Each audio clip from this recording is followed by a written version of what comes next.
Hey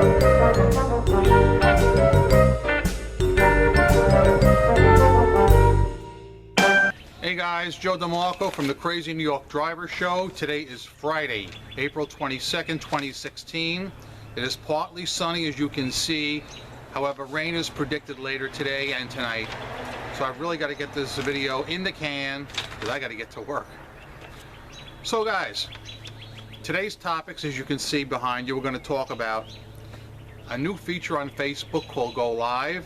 We're going to talk about eBay glitches, which I forgot to talk about last week. More about your comments on last week's video, including automatic feedback and some other cool things you pointed out. So let's just jump right into this. Last week I read your comments and I just reviewed them again, and I want to point out a few of the most interesting ones and I think the most helpful ones.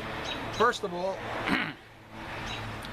Brad R. Pickens pointed out the fact that the bird, or one of the birds you hear in the background, is called the white-throated sparrow, and he even included a link to the particular bird in question. So if you want to check that out, go back to last week's video, you can click his link, and I think he nailed it. Also, somebody had written in on last week's video asking me if I was going to do a WrestleMania video this year, as I have done a few times in the past. The answer is no, I do not plan on doing it. And the reason is because the storylines are very lacking. They really need some new writers on WWE. I think I might have to write to Vince myself and apply for the position, because I could use Triple H and really maximize his potential. You guys all seem to be in favor of automatic feedback for your eBay sales once it gets to be a certain duration, let's say 1 month. I think it'd be a great thing. I'm not sure why eBay has not instituted this yet, but it will be something I personally will speak with them about this summer, so stay tuned for that. Glitches. Last week I had on the whiteboard that I wanted to talk about glitches, and I was unable to because I forgot, and plus the video ran a little long. So let me tell you a few things now. I've been encountering more glitches than usual on eBay, and I'm not sure why. One of the most annoying ones I ran across was last week. A potential buyer sent me a question, and he basically said that he wanted to see some better pictures of an item. And his questions and concerns were fair and valid. So I took some close-up shots of the item, and I tried to insert them right in the eBay messages like they want us to, and I couldn't do it. I kept getting error messages. I mean, it wasn't my browser. Don't step up and say it was the browser. I tried it on Safari. I tried it on Chrome. I tried it on Fox. None of them would work. So what did I do? Obviously, I was pissed off. I may have mentioned to you guys, and I'm sure I did in a previous video, that I have started a Facebook album called eBay Site Glitches. Okay, if you hear in the background, they're cutting down some trees. They've been doing it all day, so just bear with me on the... Anyway, I have this eBay Facebook album called eBay Site Glitches. Anytime I encounter one of these nasty glitches, I screenshot it and I add it to the album. And you'd be surprised how many people are seeing the album. With respect to the glitch I just described, where I was unable to add the pictures to the eBay communication, Griff saw it, and he said to me, I'm putting a ticket in for this right now.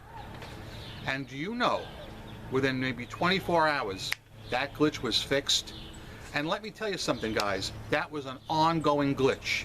I had that happen 2 weeks ago to me, but I didn't act and I didn't post a screenshot to my album. As soon as I posted the screenshot, bang, Griff put a ticket in, it got fixed. We're all the happier for it. My point is that when the eBay workers who care are aware of a problem or a situation, they will act. Okay? I feel, and a lot of you guys feel too, that when you are on the site and you click like the report a buyer tab, or you try and click and report a particular glitch that it may not get to the right hands, and quite frankly, I feel the same way. It's sad, but I do feel the same way, and this is eBay fanboy number one talking. We need to stay on top of these glitches. All right? I don't know what works for you guys. If you have a particular idea that works for you, I'd like to hear about it. But with me, I mean, it's annoying. When I'm doing listings or trying to contact a customer, it's annoying. All I do is I take a screenshot, I add it to my album, and I go from there. Speaking of Facebook, Facebook has come out with a new feature called Go Live. Let me explain to you how it works, and hopefully some of you guys will want to partake in this. It's an app you can access with your iPhone, and what you do is you sign on to Facebook normally, then you, should I show you? Maybe I'll show you right now. I don't know if you can see this with any possible glare, but the second tab, it looks like a person with two circles around them. You tap that icon to go live, and when you go live, what happens is you are literally broadcasting live to any of your friends on Facebook. Once the broadcast is completed, or at any point therein, you have an option to post that video to a group you belong to. So let's say I was going to do an eBay video right now, an eBay live thingy. I'd post it to one of my eBay Facebook groups. But if I was going to do a junkyard video, or something other than eBay per se, I would post it to a different venue. You follow? I think this is going to be a really interesting thing. The only negative aspect I've found out is I was out in Hackensack last night at a function, and I tried to go live from the function, and it said my internet connection was not strong enough. So I was unable to broadcast from the function. But some of you guys may encounter that too. If any of you guys have gone live or encountered any glitches, talk to me about that below if you would, please. This week's eBay sales were decent, but nowhere near as busy as I have been the last few weeks. This week, I will tell you right now, has slowed down considerably. I went into my seller hub. I decided to do a little investigation to see when my busiest days were and when my slowest days were for the last month. And it's as clear as black and white. My slowest days consistently on eBay are Saturday and Sunday, bar none. Bar freaking none. Whereas Monday is usually always one of my busiest days. Do you guys notice that Saturdays and Sundays are your slowest eBay sales days? It's weird because back in the old days of eBay, Sunday was always my busiest day. Saturday, so-so, but Sunday was always kicking ass. But now Sunday is a major fail. It's not all bad news because this time of year on Sundays I'm out every day anyway, so I can't do any work online till I get home late at night. So if I only have a few items to ship, it's not entirely bad. But again, guys, do you agree that Saturday and Sunday are your slowest days on eBay? About shipping. We talked last week and weeks prior about how it's much cheaper to ship with UPS than the post office for boxes that are 17-8 that are going from coast to coast, from let's say New Jersey to Washington State. This is the box I've been showing you. This is a 17 by 17 by 8 box. I drew a little caricature on the whiteboard, though it didn't come out that great. When I have one of these that's approximately 7 pounds, the post office wants to charge me $39.88 to Washington State, which is freaking ridiculous. I don't think they're so much worried about the weight as the volume.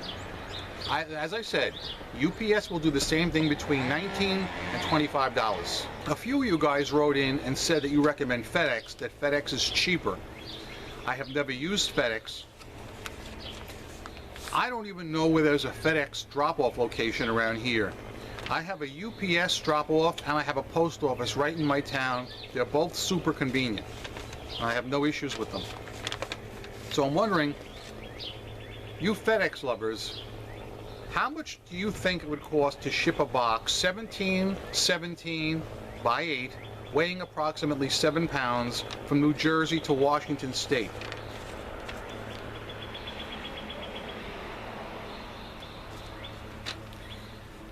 If you guys have any eBay questions, comments, or concerns, please post them below.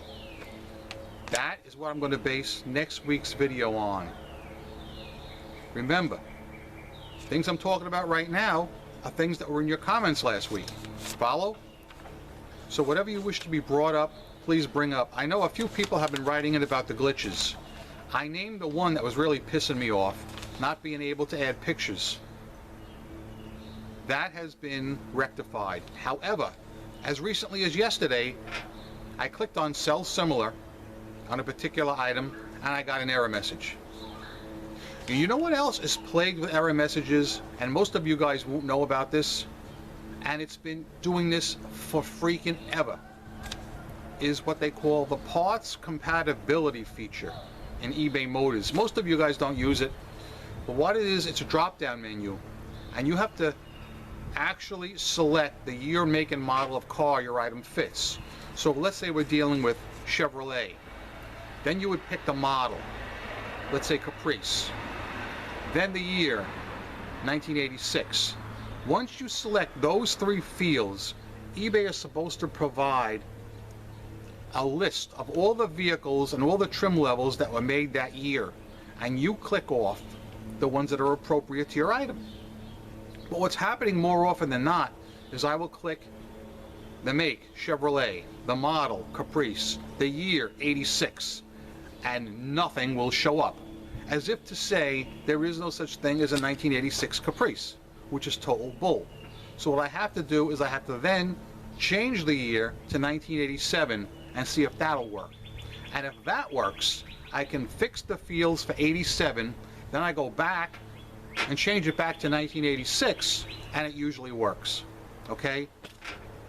It's monotonous, and it's ponderous, and it's really no need for it.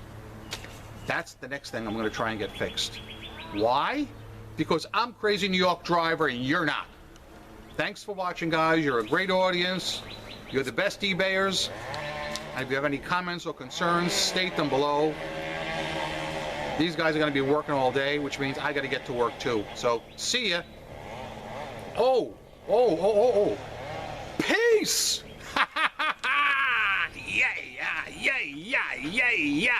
Yeah.